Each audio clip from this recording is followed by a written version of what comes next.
lorsque le messager de Dieu, sallallahu alayhi wa sallam, entra à la Mecque l'année de la libération, il trouva les idoles suspendues autour du temple sacré.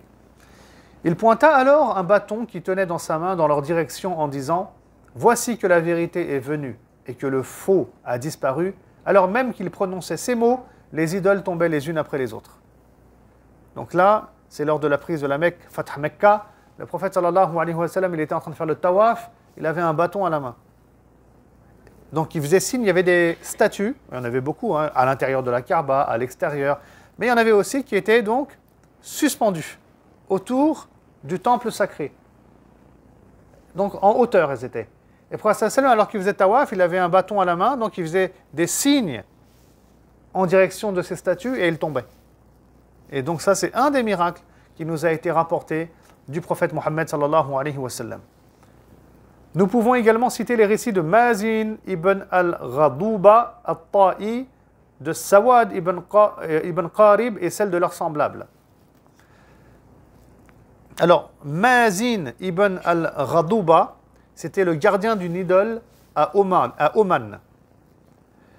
Et un jour, sa statue qu'il possédait va se mettre à parler et va annoncer la venue d'un prophète qui est Mohammed sallallahu alayhi wa sallam.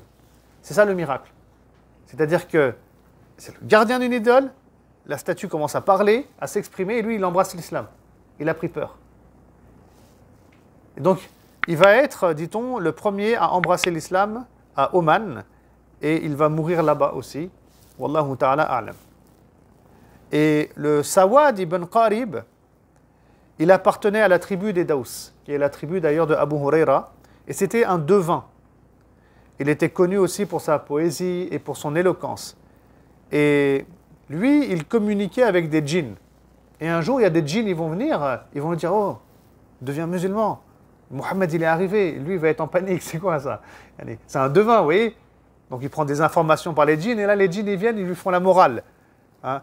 Et donc, ensuite, après avoir entendu ce que les djinns ont à dire, eh ben, Sawad va embrasser l'islam à son tour.